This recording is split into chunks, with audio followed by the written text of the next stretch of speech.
শুরু করিতেছি মহান আল্লাহর নামে, যিনি পরম করুণাময় এবং অত্যন্ত দয়ালু। খেলাই খেলতে চাও তোমরা, তাহলে আমি 13টা গলি বেচে দিব, আমি হয়ে দিলাম। আরে মুজিব কর তো সেই কর, যে কর লাগাইলে পরে মানুষ আর মৃত্যুর ভয় ভালো কথা না। আমি আওয়ামী লীগের দালালি, এর যে বাইরে যাওয়ার দুঃসুযোগ আমার নাই। মাননীয় প্রধানমন্ত্রীও বলছেন তুমি তো ফেসবুকের এমপি। আমি প্রোডাক্ট অফ ফেসবুক যদি হই, আসলে আমি প্রোডাক্ট অফ শেখ হাসিনা। আসসালামু আলাইকুম। ফেসবুকের এমপি আপনারা বলেন, এইটাও কিন্তু নেত্রীর কারণেই। মানবতার ফেরিওয়ালা জনাব ব্যারিস্টার সুমন প্রধানমন্ত্রীর পাঠানো তার এলাকায় দুস্থ গরিব মানুষের জন্য শাড়ি লুঙ্গি টুঙ্গি যা যা আছে এখান থেকে তার বন্ধুর দুই বউকে শাড়ি দুইটা গিফট করে দিয়েছেন। তো ওই দুই বন্ধু নির্বাচনের সময় এত কষ্ট করলো, শাড়ির ভাঁজ খুলে দেখে ওইখানে লেখা রয়েছে যে প্রধানমন্ত্রীর ঈদ উপহার দুস্থ গরিব মানুষের জন্য। ওনার শোকিয়ে কষ্টে যে সারাদিন নির্বাচনের দিন এমনি সিল মারলাম, এক একজন 400-500 করে সিল মারলাম, আর আজকে ব্যারিস্টার আমাদের বউকে এই দুস্থদের শাড়ি দিয়ে দিল। দুইজন ফেসবুকে পোস্ট করেছে। প্রথম কোশ্চেন হচ্ছে, শুধু কি দুইজনকেই দিয়েছে? দুইজন তো ফেসবুকে পোস্ট করেছেন। ফেসবুকে পোস্ট করে না এরকম আরো কতজন আছে সেটাও আমাদের জানা জরুরি। ঘটনার পরপর সৈয়দ সুমন, ব্যারিস্টার সুমন, তিনি একটা প্রতিক্রিয়া জানিয়েছেন।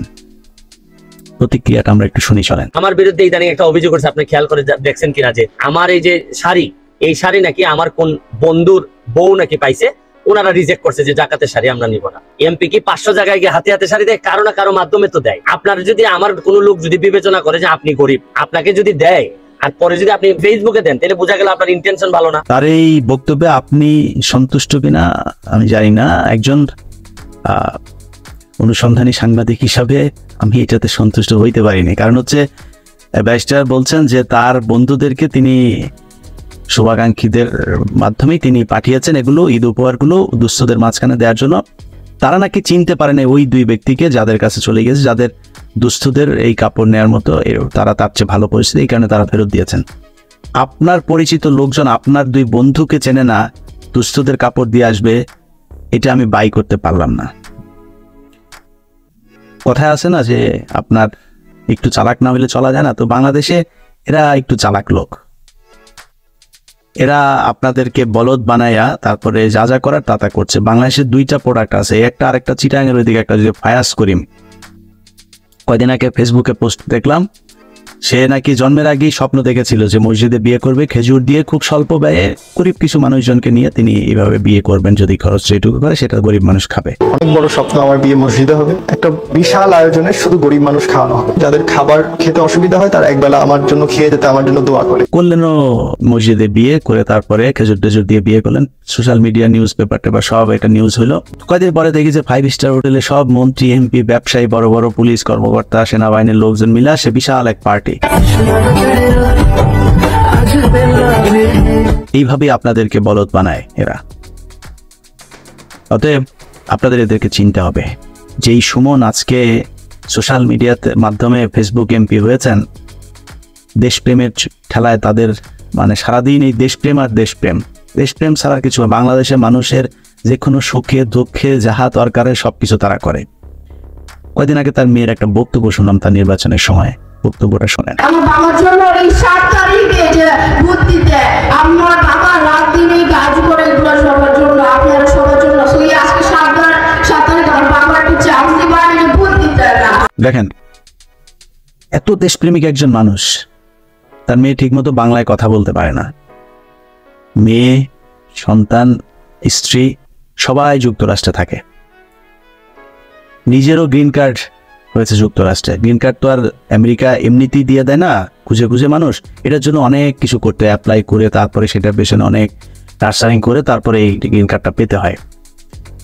তো সে নাকি আবার গ্রিন কার্ড, এবার শুনলাম তার এক বক্তব্যে যে গ্রিন কার্ড নাকি সে ফেরত দিয়েছে, সারেন্ডার করেছে। 7 লাখ মানুষ আমার এমপি বানাইছে, এত ভোট দিছে আমাকে, আমার উপর প্রত্যাশা অনেক বেশি। সুতরাং আমি আর এখন অন্য কোনো দেশের ব্যাপারে সামান্যতম মানে মোহ থাকাটা আমার কাছে মনে হয়েছে, হয়তো আইনগতভাবে কোনো বাধা নাই আমার গ্রিন কার্ড রাখার, কিন্তু এই মোহটা আমি রাখতে চাচ্ছি না। আমি এটাও বাই করতে পারিনি, কারণ এই মানে প্রতারক এর আগে একবার আমেরিকায় এসে তরমুজ কিনেছে। সেই তরমুজ সে দেখাচ্ছে 28 টাকায় তরমুজ কিনেছে। আমি আমেরিকা আজকে প্রায় 8 বছর, আমি জানি না 28 টাকায় কেউ আমেরিকায়, মানে $28 কেউ তরমুজ কিনেছেন, এটা আমি জানি না।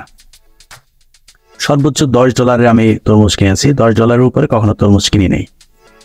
সে এখানের জিনিসপত্রের নাকি বিশাল দাম হয়ে গিয়েছে, এগুলো সে মানে বাংলাদেশে যে মুদ্রাস্ফীতি চলছে সেটা বোঝানোর জন্য সে আমেরিকার উপরে এই দায় দিয়ে তারপরে একটা ভিডিও করলেন। অতএব সে গ্রিন কার্ড ফেরত দিয়েছে এটা আমি বিশ্বাস করিনি। হ্যাঁ, মিথ্যা কথা বলতে পারে, যার শুরু থেকে শেষ পর্যন্ত মিথ্যায় ভরা, সে মিথ্যা কথা বলতে পারে, এটা অস্বীকার করার কিছু নয়। এই যে দুস্থদের আজকে যেই ঘটনা, নির্বাচনের ঈদের আগের দুস্থরা তার বাসায় এসেছিল আপনার নানান সমস্যা টমস্যা নিয়ে এলাকার লোকজন। সেখানকার একটা ভিডিও আমার চোখে পড়লো। ভিডিওটাতে দেখা যাচ্ছে যে দুস্থ মানুষজন তার সাথে দেখা করতে চাচ্ছেন, সে দেখা করছে না। একজন বলছে যে সে 4-5 দিন ধরে ঘুরছে, তার সাথে দেখা করতে পারছে না। তো তিনি বলছেন সমস্যা তাহলে থানায় যান। যে ব্যারিস্টার এতদিন ধরে ঘরে ঘরে মানুষের ঘর থেকে বাথরুমে যাওয়ার জন্য ব্রিজ বানায় দিত, 4 লাখ 5 লাখ টাকা মানুষের কাছ থেকে ধান্দাবাজি করে 50,000 টাকায় ব্রিজ বানায়, সেটার ভিতরে barrister Suman super over bridge লেখা তারপরে উদ্বোধন করতো, সে এখন মানুষকে বলছে সমস্যা হলে থানায় যান, আমার এখানে কেন? বক্তব্যটা শোনেন। যাও থানাত গিয়ে যাও, থানাত কথা বলবে, সমস্যা হলে থানাত গিয়ে কথা বলো, এটা আমার না, আমার ডিপার্টমেন্ট, এটা থানার ডিপার্টমেন্ট। যাও। যাই হোক, এরা হচ্ছে জাতে মাতাল তালে ঠিক, এরা আপনাদেরকে ভাঙায় তারপরে নিজের যে স্বার্থ সেটা করে। এই আজকের যে সুমন, ব্যারিস্টার সুমন, এই ব্যারিস্টার সুমনের উত্থান হয়েছে একটা ভয়ঙ্কর বাঙালি জাতির সাথে। সেই এই জাতির যে দুর্দিন, যে দুর্দশা আজকে চলছে, আমি বিশ্বাস করি জামায়াতে ইসলামের যে নেতাদেরকে একটা মানে কি বলবো, যে সোকল্ড একটা অপরাধ ট্রাইব্যুনাল গঠন করে তারপরে জুডিশিয়াল যে কিলিং করা হয়েছে, সেই কিলিং এর মধ্য দিয়ে সেইটার শাস্তি বাঙালি জাতি পাচ্ছে। কারণ এই বাংলাদেশের মানুষ অন্যায়ের বিরুদ্ধে প্রতিবাদ করতে পারে নাই। সেই প্রসিকিউশনের প্রসিকিউটর হিসাবে এই ব্যারিস্টার সুমন দায়িত্ব পালন করেছেন। আপনারা আজকে যার কাছে এত মানবতা চান, এত ন্যায় বিচার চান, এত সহায়তা চান, সেই ব্যক্তি এতগুলো মানুষকে হত্যার একটা ষড়যন্ত্রের সাথে যুক্ত ছিল। যেই ব্যক্তি এই ধরনের অবিচারের সাথে থাকতে পারে, তার কাছে আপনারা বিচার চান কিভাবে? এটাই আপনাদের সমস্যা। আজ থেকে প্রায় 5-7 বছর আগে একবার যুক্তরাষ্ট্রে এসে তার একটা বক্তব্য দিয়ে গিয়েছিলেন, 18 নির্বাচনেরও আগে। সেই বক্তব্যে সুমন কি বলছেন চলেন এটা একটু শুনেন।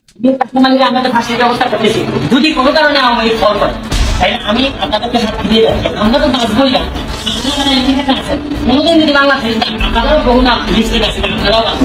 দেখেন, আওয়ামী লীগের লোকজনের কাছে এসে সে এই বিচার তখনও পর্যন্ত কিন্তু আপনার এই বিচারগুলো চলছিল। 14 পরপরই সম্ভবত এই বক্তব্যটা তার এখানে ছিল, বক্তব্যগুলো তখন বিচারগুলো চলছিল। তখন এসে সে আপনার এখানে এই মানুষের সামনে এইভাবে গোপনীয় একটা বৈঠকের ভেতরে সেই বক্তব্যগুলো দিয়েছে। অতএব এদের সবকিছুই অভিনয়। এদের এই অভিনয়ের ফাঁদে পা দিয়ে যদি আপনি তাদেরকে বিশ্বাস করেন, তাদের পেছনে পেছনে ঘুরতে থাকেন, কোনো এক জায়গায় ফুটবল খেলতে গেলে লাখ লাখ মানুষ যায়, তারপরে তাদেরকে দেখি তো এগুলো না, আপনাদের এই জাতির জন্য এই ধরনের নেতাই আসবে। আপনারা ভালো মানুষ ডিজার্ভ করেন না।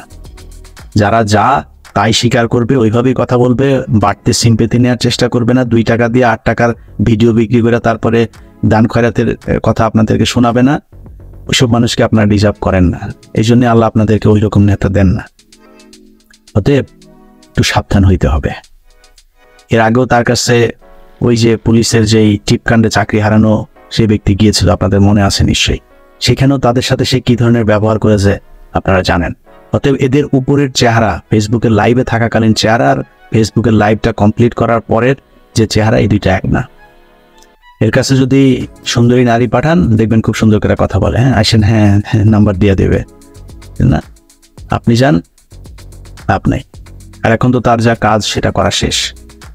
ব্যারিস্টার সুমনকে অনুষ্ঠানের শেষে কয়েকটা জিনিস বলি। সে কয়েকদিন আগে সরকার কত টাকা তার বরাদ্দ দিয়েছে তার এলাকায়, সেটা তিনি ফেসবুকের মাধ্যমে জানিয়ে দিচ্ছে। কত বেতন পায় সেটা তিনি ফেসবুকের মাধ্যমে জানিয়ে দিয়েছেন। আমি কালকা পয়লা বেতন পাইছি 1,72,000। এরপরে আপনারা জানেননি আমি 2.5 মাসে কত বরাদ্দ পাইছি আপনারা দিবার লাগি? 29 কোটি টাকা। এর মধ্যে 25 কোটি খালি রাস্তাঘাট বানাইতাম। আচ্ছা, আগে যে এমপি মন্ত্রী আছে এরা কইলো না। এটা একদমই ম্যাটার করে না যে সরকার কত টাকা দিয়েছে, সেটা তো আমরাই জানি। সেটা চাইলেই ওয়েবসাইটে গেলে, গভর্নমেন্ট ওয়েবসাইটগুলোতে গেলে সেটা জানা যাবে। জানার বিষয় যেটা, সেটা হচ্ছে আপনি টাকা দিয়ে কি কি করেছেন। একটা স্কুল করেছেন, স্কুল করতে আপনার 5 কোটি টাকা খরচ হয়েছে। সেই স্কুলে 5 কোটি টাকা কি কি খরচ হয়েছে, কি কি খাতে, আমরা ওগুলোর সবগুলোর দাম জানতে, যে মজুরি এত টাকা, কন্ট্রাক্টরের খরচ এত টাকা, ইট কিনতে এত টাকা, রড কিনতে এত টাকা, সিমেন্ট কিনতে এত টাকা, আলাদা আলাদা এইভাবে খরচগুলো দেখেন। তাইলে বুঝবো যে আপনি অনেস্ট, আপনি খুব মানে ট্রান্সপারেন্টলি আপনি এগুলো মানুষের সামনে দেখাইতে চান, তখন আমরা বিশ্বাস করব। সেটা দেখাবেন আপনি, গ্যারান্টি দিয়ে রাখলাম।